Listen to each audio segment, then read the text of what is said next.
When Tom Cruise arrived at his new mansion, he witnessed a disturbing scene. A wealthy neighbor cruelly mistreating his helpless horse. However, the powerful man had no idea that Tom was his new neighbor, and unlike many others, Tom was not the kind of person to look the other way. What happened next? Quickly hit the like button and join us as we uncover the answer. A sleek black car glided through the streets of the luxurious Meadowville neighborhood. Its tinted windows reflected the lush green lawns and majestic mansions lining the road. Inside the car, Tom sat quietly, his fingers unconsciously tracing the stitching on the leather seat, his gaze fixed on the scenery passing by. The crisp morning air carried with it the promise of a new chapter in his life. As the car approached the mansion, Tom lowered the window, letting the cool breeze ruffle his hair. For over a decade, this mansion had been nothing more than a distant investment, a property he knew only through financial reports. Sitting there, he imagined turning it into a temporary home. The vibration of his phone interrupted his thoughts, and Tom smiled faintly at the message from his assistant, Gabriel. The conversation with Gabriel reassured him. Gabriel informed him that the mansion had been thoroughly cleaned and was ready to welcome him.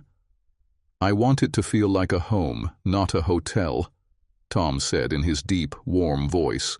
Gabriel agreed, expressing his commitment to creating a comfortable space for Tom during his stay.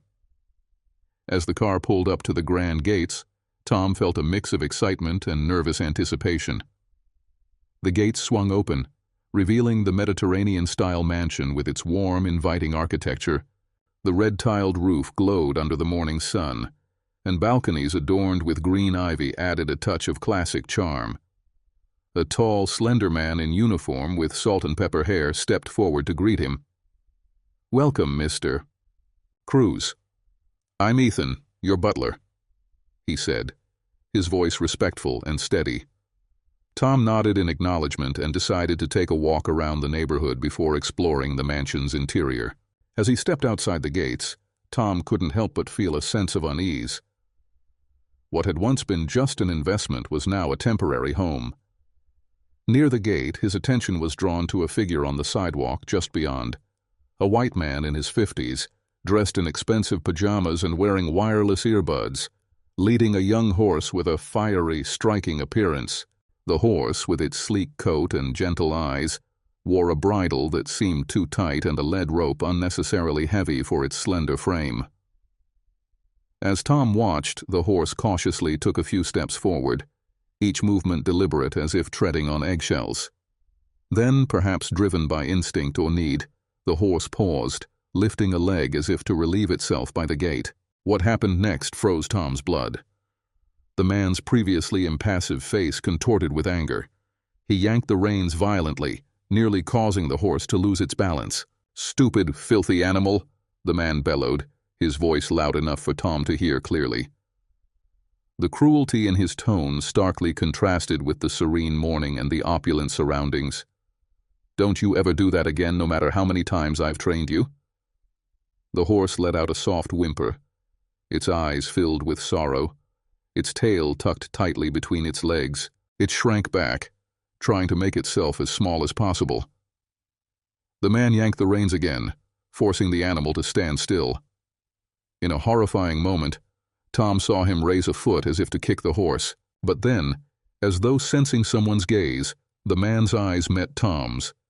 Instantly, the rage vanished from the man's face, replaced by a welcoming smile that didn't reach his eyes. "Good morning," he said, his voice now warm and inviting, as if the outburst had never occurred. He pulled the horse closer as he approached Tom, extending a hand. "You must be the new owner of that beautiful mansion." "I don't think we've met before," he said. Tom hesitated for a moment, unsettled by the man's sudden shift in demeanor. But years in Hollywood had taught him how to maintain composure in any situation. He shook the man's hand, his voice polite but guarded.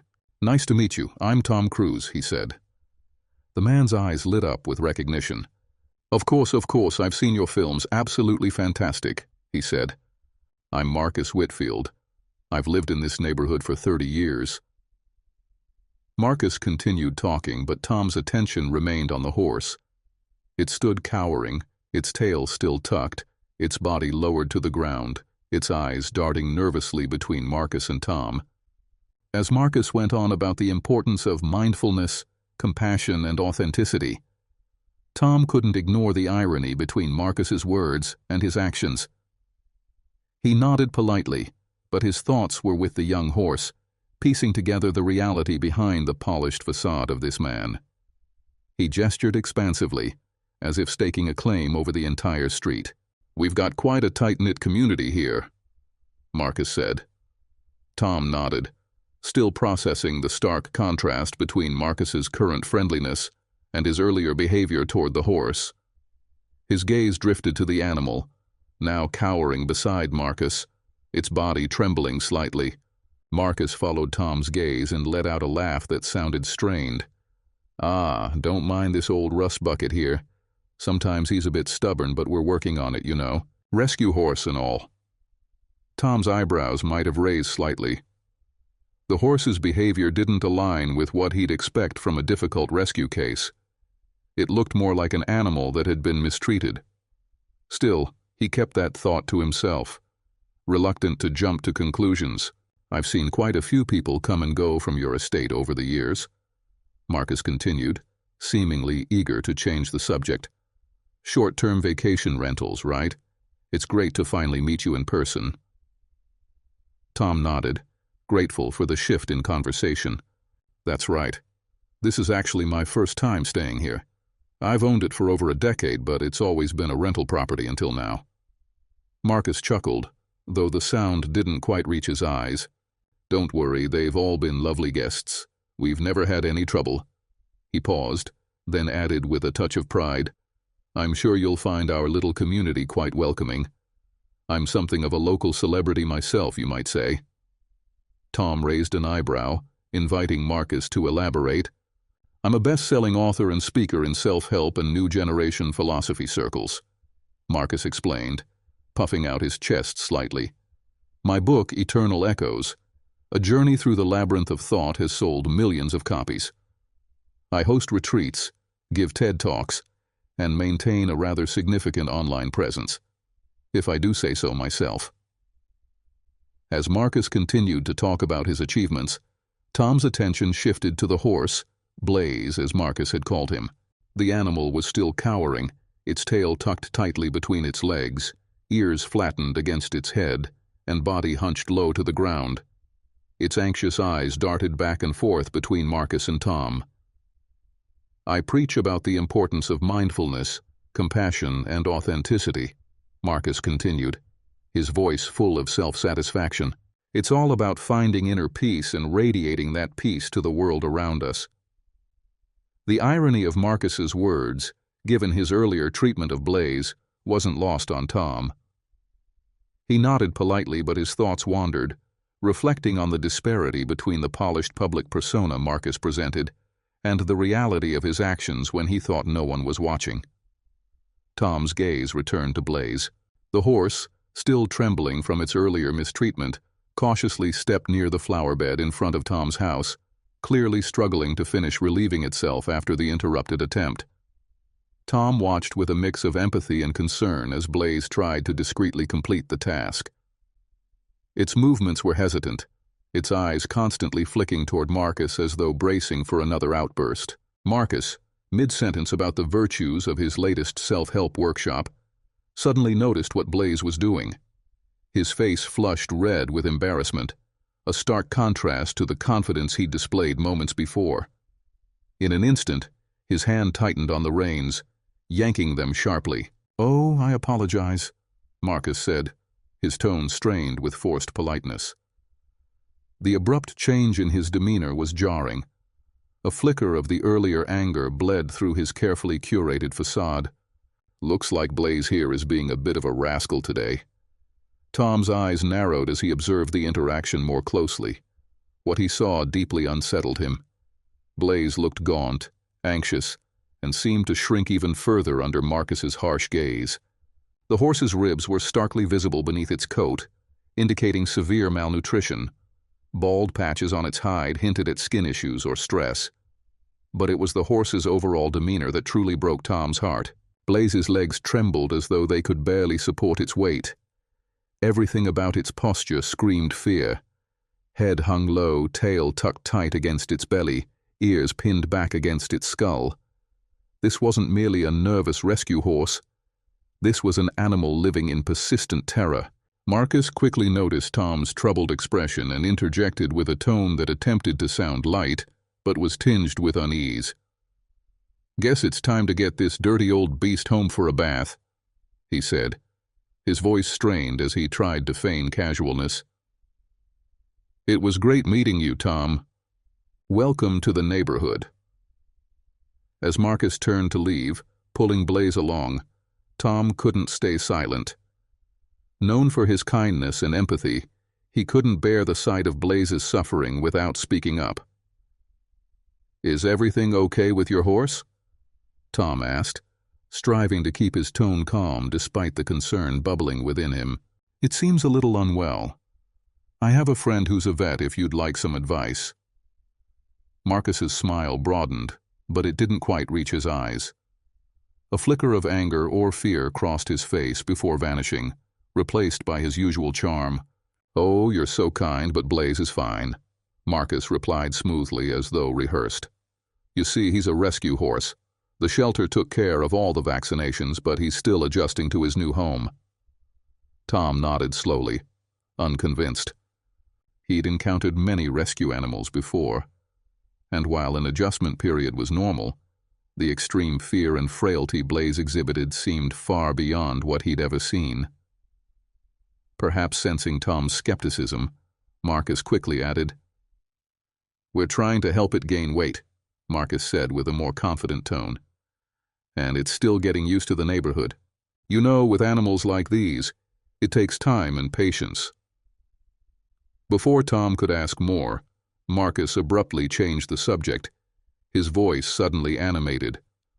"Oh, I almost forgot. We're about to celebrate the 75th anniversary of the neighborhood at my house. You absolutely must come. There'll be plenty of activities for kids, a horse competition, and exciting prizes. It's set to start at 11 a.m. and will run until midday. All the neighbors will be there." The sudden shift in conversation threw Tom slightly off balance. He nodded almost instinctively, his mind still preoccupied with what he had just witnessed. The evident fear in Blaze and the inconsistencies in Marcus's story. "Sounds interesting," he said, though his heart was filled with unease. Tom forced a polite smile. "I have a scheduled meeting this afternoon, but I really appreciate the invitation," he said as Marcus bade him farewell and walked away, leading Blaze, his horse. Tom couldn't shake the lingering sense of unease. The contrast between Marcus's public persona as a mindfulness expert and his treatment of the horse was glaring and disconcerting. As he turned back toward his villa, Tom's mind began to connect the dots, piecing together the reality behind the polished facade Marcus had carefully constructed. The tranquil morning that had greeted Tom upon his arrival at the Meadowville estate was now marred. The beauty of the surroundings seemed overshadowed by the glimpse of cruelty he had witnessed. As he walked back to his villa, Tom found himself lost in thought, wondering what other secrets might be hidden behind the perfectly manicured lawns and gleaming facades of this luxurious neighborhood. When Tom entered the villa, the cool interior and comforting ambiance eased some of the tension from outside. As the door closed behind him, he felt a small sense of satisfaction that the butler and staff were no longer hovering near the entrance, giving him the privacy he desired. It was a minor detail, but one that reflected their professionalism and subtle understanding of his preferences. As his eyes adjusted to the dimmer light inside, Tom quietly took in the details of the interior. Gabriel and his team had done an excellent job, crafting a space that felt warm and homely rather than like a rented property. The spacious living room featured framed family photos on the walls instead of the usual lifeless decorations. Tom moved closer to examine the photos, a faint smile crossing his face as he recognized moments from his childhood and early career. One photo showed him with his sisters, their youthful faces beaming at the camera, while another captured him on the set of his debut film, looking both nervous and determined. These weren't random photos. They were carefully chosen memories that made the space feel authentically his. The furniture was arranged to encourage conversation rather than formal entertaining, with comfortable sofas and armchairs grouped around a low coffee table. Tom ran his hand over the back of a leather armchair, feeling the soft, well-worn material under his fingers. It wasn't a new piece, but one that had been well maintained, invitingly suggesting it was ready to welcome him with a good book. Large windows let in the morning breeze, while wooden ceiling fans turned lazily overhead, creating a gentle sense of calm. The wind drifted through the garden, bringing a refreshing coolness far more pleasant than the chill of air conditioning. The rustling leaves blended with natural fragrances, creating a serene atmosphere that starkly contrasted with the tension Tom had felt during his encounter with Marcus. As he moved through the house, Tom noticed thoughtful touches. A stand for his guitars with his favorite one neatly positioned in the corner, ready for him to play. Near the window, a small writing desk equipped with notebooks and pens awaited, a perfect spot for jotting down ideas or personal reflections. When Tom entered the kitchen, the smell of freshly brewed coffee was irresistible. The space was a perfect blend of modern functionality and rustic charm, gleaming stainless steel appliances balanced by wooden countertops and a farmhouse-style sink. On the kitchen island, a bowl of fresh, colorful fruit caught Tom's attention. He helped himself to an apple, savoring its crisp sweetness as he continued to explore. Passing the bar, he considered pouring himself a gin and tonic. But just then, a staff member appeared with a glass of vibrant green juice, a blend of kale, spinach, apple, cucumber, and lemon, his favorite, prepared with meticulous care to suit his taste. With a sincere smile of gratitude, Tom took a sip of juice, savoring the familiar flavor that calmed the anxiety stirred within him after the meeting with Marcus. Setting his glass and phone aside, he stepped onto the balcony. A distant, agonized whinny shattered the silence. Immediately his body tensed and his heartbeat quickened. That sound was unmistakable. A horse in pain. With purposeful strides, Tom moved quickly to the backyard, passing the sparkling pool and meticulously maintained garden.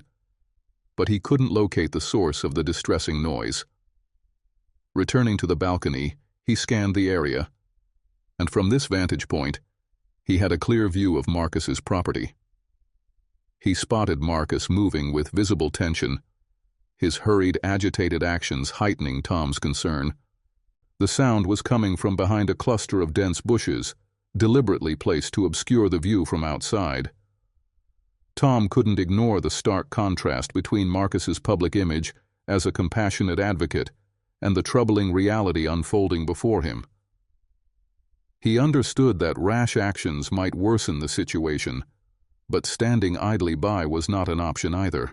Taking a deep breath, Tom turned back inside to formulate a plan. What had promised to be a relaxing getaway had now become a complex situation demanding not only decisiveness, but also compassion and intelligence to navigate. Tom paced the living room, his mind racing with the implications of what he had just witnessed.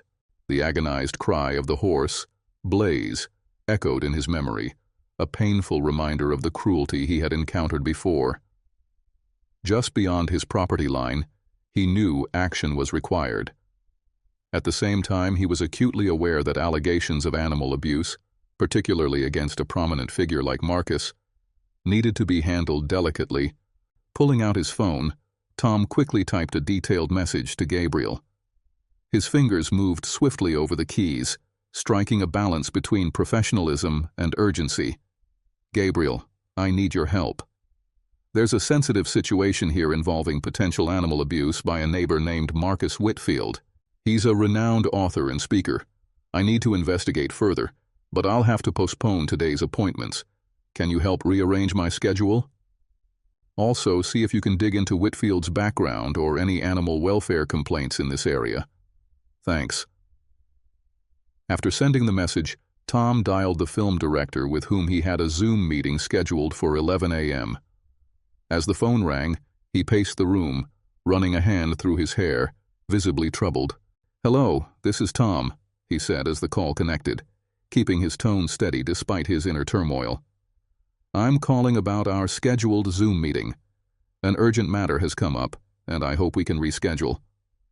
He listened for a moment as the director voiced their concern, then continued, "I understand this is short notice, and I apologize for the inconvenience, but this is a sensitive issue involving possible animal abuse near my property.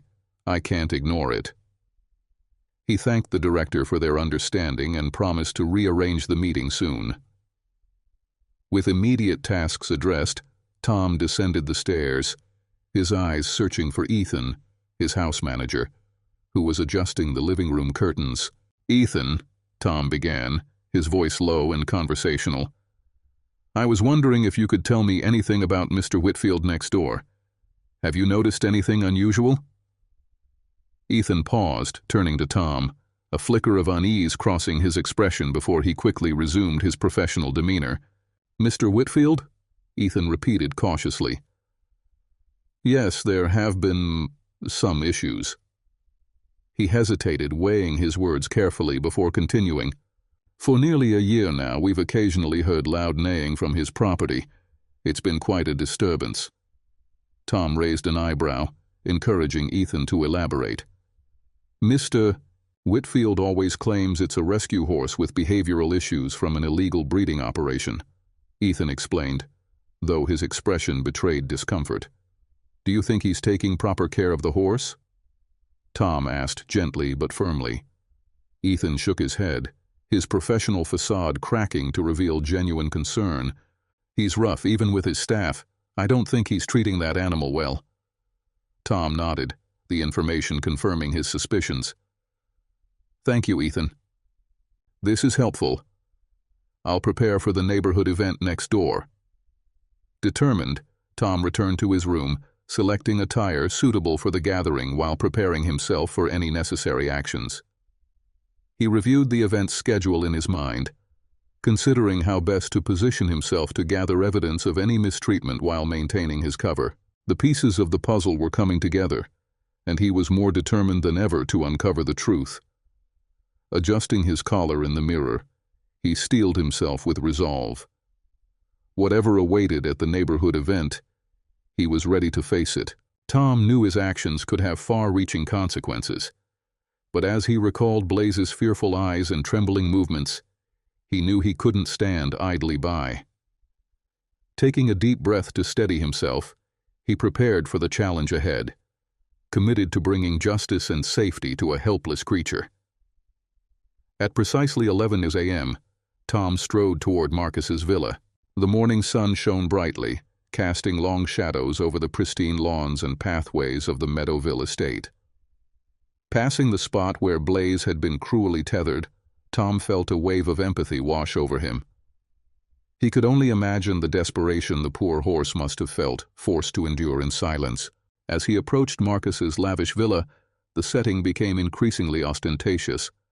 Colorful banners proclaiming 75 years of excellence at Meadowville hung from impeccably trimmed trees. Silver and gold balloons swayed in the breeze, reflecting sunlight. It was a dazzling display of wealth and pride, but to Tom it all seemed like a veneer concealing a darker reality.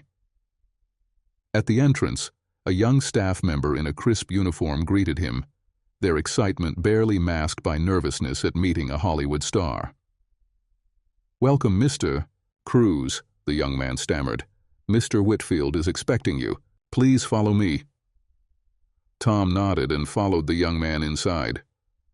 The interior of Marcus's mansion was the complete opposite of the warmth in Tom's home. Everything was arranged rigidly, lavishly displayed yet devoid of comfort. The expensive abstract paintings on the walls appeared soulless, and the crystal vases with perfectly arranged flowers seemed so flawless they felt unreal. Every detail in the house resembled a showroom rather than a place to live. With the sharp eye of an actor, Tom took mental notes of every detail, from the scratch on the marble floor near the door to the host's superficial demeanor. Marcus led Tom through the extravagant rooms, where the expensive furniture and artwork seemed more for display than practical use. Beside Tom, a majestic horse walked calmly, its sleek coat and serene eyes creating an oddly captivating presence amidst the modern surroundings. As they moved along, Marcus continued recounting the neighborhood's history and the significance of the 80th anniversary celebration. They stepped onto the back patio, revealing a sprawling courtyard teeming with people. The crowd, dressed casually but unmistakably expensively, fell silent as they turned to look, and a wave of excitement rippled through the air as they recognized Tom Cruise. Marcus smiled, his voice commanding as he announced, "Surely everyone recognizes our newest neighbor, the esteemed Tom Cruise." The crowd erupted in enthusiastic greetings and applause. Tom smiled, shaking hands and exchanging pleasantries as people gathered around him. Questions came rapid fire. "We loved you in Mission Impossible," "Rogue Nation," "How are you liking the neighborhood?" "Will you join the book club meeting next week?" Meanwhile, the horse stood nearby, proud and composed, its intelligent eyes gleaming. Marcus, exuding calm but with a hint of calculation, guided Tom and the horse toward a group that appeared to be the neighborhood's power players. "Tom," Marcus said, his tone shifting to a mysterious note, "you're known for your humility and character. Perhaps we should collaborate on something grand, like writing a book, perhaps. What do you think?" Tom maintained a polite smile, though he felt a twinge of discomfort. He replied diplomatically, "I prefer to keep my personal philosophy private." Marcus's expression flickered briefly but quickly resumed its smooth demeanor. Of course, just a thought," he said with practiced ease. After a few more minutes of mingling, Tom excused himself. He made his way back into the house, the horse following leisurely behind. As they passed the backyard garden, Tom's attention was drawn to a fenced-off corner with elaborate obstacle courses. At a glance, he recognized them as designed for equestrian competitions, but a sense of unease began to creep over him. Approaching closer, Tom noticed a secluded area hidden behind dense shrubbery. There, he was shocked to see another horse, weak and tethered to a post. Its eyes were filled with sorrow, and its frail body showed clear signs of neglect. Tom stepped closer, his heart sinking as he observed the unmistakable marks of abuse. He glanced at his own horse as if seeking reassurance. Blaze, his horse, seemed even weaker and more malnourished than before. The animal trembled with unsteady steps, its once bright eyes now red and dull. As Tom cautiously approached to offer comfort, Blaze let out a pained whimper. Tom was horrified to see severe bruising, especially around the soft belly. His eyes scanned the area for any sign of food or water but found none. No trough, no hay, not even a drop of water. Clearly, Blaze had been left here without even the most basic care. Determined to at least quench the horse's thirst, Tom spotted a nearby water spigot. However, as he approached, Blaze recoiled in fear, pressing itself against a tree as if trying to disappear. The reaction spoke volumes. Marcus must have used the hose as a tool for punishment. Realizing this, Tom avoided using the hose directly and instead poured water into his hands, letting Blaze drink small sips at a time. He patiently continued until Blaze seemed satisfied. Gently stroking the horse's mane and chest, he murmured soothing words. "Hang in there, buddy," he said softly, his voice hoarse with emotion. "I promise. I won't let them hurt you anymore. We'll get out of here."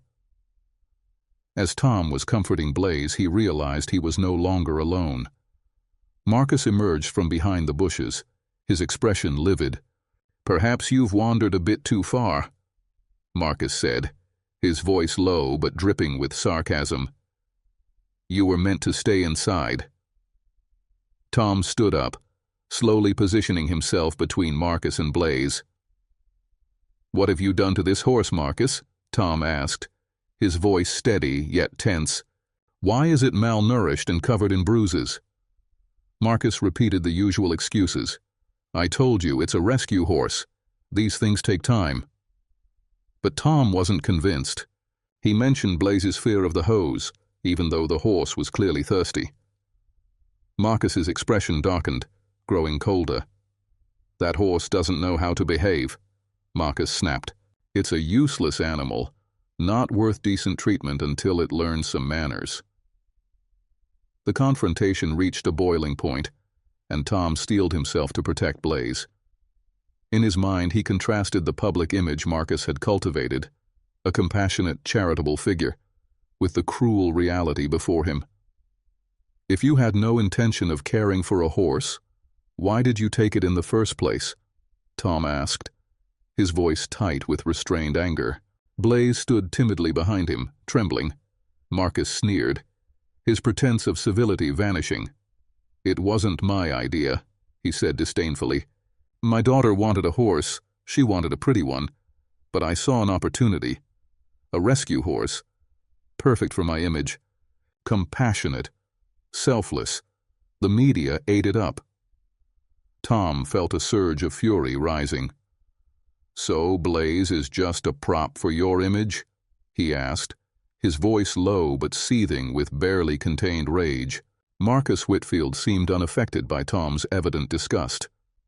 "I never liked it," he said indifferently, still staring at Blaze, the scrawny horse with patchy, unkempt fur and sorrowful eyes. "It's been difficult to train. From the first day, it wouldn't listen." Tom observed Blaze, noting the soulful eyes and trembling posture that still exuded purity and resilience. "With your resources," Tom said, his tone calm but firm, "you could hire a trainer to address any issues. Why waste your time and energy despising it?" Marcus scoffed, his voice dripping with disdain. "It's just a horse, not a human child. Just an animal." Those words made Tom's heart clench. He could see the grim puzzle pieces coming together. Neglect and cruelty. "So that's how you let Blaze become malnourished?" Tom asked, his voice laced with anger. "Not enough food and water, and maybe even physical punishment when it disobeys?" Marcus's silence was all the answer Tom needed. "This ends now," Tom declared, his voice unyielding. "There's no way I'll allow Blaze to endure the inhumane trials you've set up." Marcus laughed coldly, the sound echoing through the otherwise quiet garden. "You're overreacting," Marcus said, trying to appear casual, though the smile didn't reach his eyes. "It's not a big deal, just entertainment. Who cares if the horse wins or loses? The kids and neighbors love it." Tom narrowed his eyes, Marcus's indifference fueling his anger. "If you continue like this, I'll expose the truth to everyone in the neighborhood," Tom threatened, his voice low but brimming with resolve. "They'll see what you've really done to Blaze." Marcus laughed louder, a mocking sound. "Go ahead," he said, his tone defiant. "They all adore me. A horse is just a horse, Tom. It's not worth as much as a human being." Tom turned, realizing that the main crowd of the party was nearby, their laughter and chatter filtering through a line of trees. He understood Marcus might be right. How many of them had turned a blind eye to Blaze's suffering just to maintain social ties, but Tom also knew he couldn't rely on them. Quickly he pulled out his phone and called the authorities, hoping for intervention. But as he explained the situation, he realized there wasn't enough concrete evidence for them to act immediately. Tom ended the call, feeling isolated but more determined than ever. Marcus sneered, "If you care about it so much, just take it. I don't need it anymore." Tom didn't respond. He knelt down, removing the metal bridle and replacing it with a rope he had in his bag. With Blaze at his side, he walked through the sunny garden, the noise of the party continuing behind them. Tom felt the weight of curious gazes and whispered remarks, but he ignored them. He knew he was doing the right thing, no matter what others thought. As Tom and Blaze left through the gate, the horse's gaunt, weary frame stood as a silent indictment. a poignant reminder of the moral void in a community that had chosen to ignore what was right. Blaze, now freed from its prison, stumbled with heavy steps that told of neglect and abuse. Unable to bear it, Tom gently held the rope, feeling the fragile weight of the misery the horse had endured. A sense of urgency and resolve filled him. Blaze needed immediate care, but Tom knew long-term solutions were essential to ensure the horse's safety and full recovery. In that moment, Tom decided he would care for and protect Blaze, a creature so callously discarded. As they neared the villa, Tom could sense the hesitation in Blaze's steps. Perhaps Blaze had never known kindness, and every step away from its former prison brought both relief and anxiety. Tom whispered reassuring words, his voice gentle. "It's okay, Blaze. You're safe now. No one will hurt you anymore." They entered the villa, where the cool, quiet interior stood in stark contrast to the tense confrontation they had just left. The staff inside looked up, their eyes widening in surprise at the sight of their employer leading a frail horse. But to their credit, they quickly composed themselves and prepared to assist. The butler, Melvin, approached with a mix of concern and curiosity. "What do you need, Mr. Cruz?" Melvin asked, his tone steady. Tom nodded, appreciating the butler's professionalism. "Melvin, I need you to prepare warm water in a large basin. Not too hot, just warm enough to comfort Blaze. Then I need you to visit the nearest veterinary supply store and buy horse shampoo, parasite treatment, grooming tools, and high-quality feed. Bring some soft blankets and easy-to-digest treats. And be quick about it, Melvin." Melvin raised an eyebrow slightly but asked no questions, quickly setting about his tasks. Meanwhile, Tom gently led Blaze further into the house. The horse's wary eyes scanned its unfamiliar surroundings, overwhelmed by the change. Tom knelt beside it and murmured, "You're okay, Blaze. You'll be safe here." When Melvin returned with the necessary supplies, Tom personally led Blaze to the bath. "I'll handle this myself," Tom said, declining Melvin's offer to assist. "Blaze needs to learn to trust humans again, and I want to be the one to help it start." With each gentle movement, Tom began the journey of rebuilding trust and healing the wounded horse. Blaze had found a safe haven and, more importantly, a protector willing to do whatever it took to ensure its well-being. At first, the horse Blaze was hesitant, clearly unaccustomed to such gentleness. But as Tom spoke softly in his warm, reassuring voice and moved with deliberate care, Blaze began to calm down. The bathing area had been carefully prepared, featuring a large trough filled with warm, soothing water. Tom ensured that the water level was not too high, just enough to clean Blaze without making him feel uneasy. Gently, he guided Blaze closer, allowing him to get used to the water before stepping in fully. Initially, Blaze was tense, his muscles rigid, and his legs trembling slightly. But as Tom's hands softly stroked his mane and neck, and as he slowly used a soft brush and soap to clean Blaze's dusty coat, the horse started to relax. Blaze lowered his head, letting Tom brush his fur and untangle the matted areas. As he worked, Tom spoke, almost as if to reassure both himself and the horse. "You're safe now, my friend," he murmured. "No one will hurt you anymore. We'll help you get healthy and find a place where you can live peacefully." Cleaning Blaze's mane, tail, and hooves took a long time, but Tom was in no rush. He was especially gentle when addressing the areas where Blaze showed discomfort, where his skin was swollen or damaged from neglect. Carefully, Tom applied ointments for ticks and treated small cracks in Blaze's hooves, unable to hide his sadness at the visible signs of abandonment. Yet he remained determined. This was the beginning of a new chapter for Blaze. Once the cleaning was finished, Blaze looked noticeably better and far more at ease. His coat, though still patchy in some areas, was now free of dirt and grime. Most importantly, Blaze's eyes had changed. From fearful and wary, they now held a cautious glimmer of trust. Tom used a large towel to dry Blaze, his movements both firm and gentle. As Blaze shook his head slightly and exhaled a deep sigh as if releasing the last of his tension, Tom felt a profound wave of protectiveness.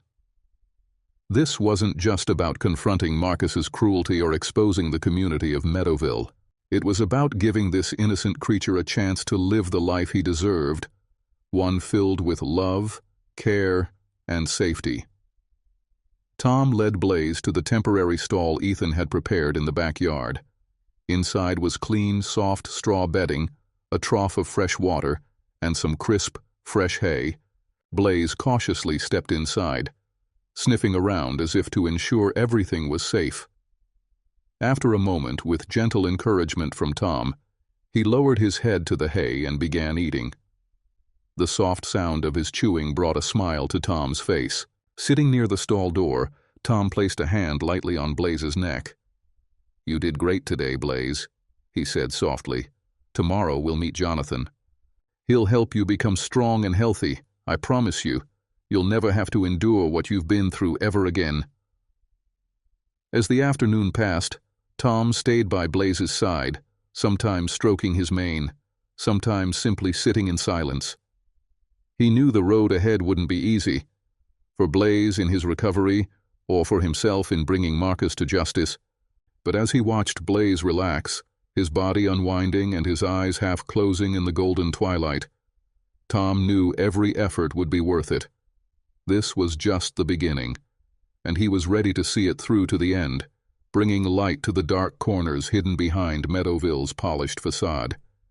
Blaze's story is a testament to the power of patience and compassion. From those tense initial moments to the flicker of trust in Blaze's eyes, his journey is a reminder that every living being deserves love and protection. If this story touched your heart, share your thoughts in the comments. Have you ever experienced similar moments while helping an animal in need? Don't forget to like and share this post to spread the message of love and kindness far and wide. Follow us for more inspiring stories like Blaze's journey. Who knows? You might be the next person to bring light to a life waiting to be rescued.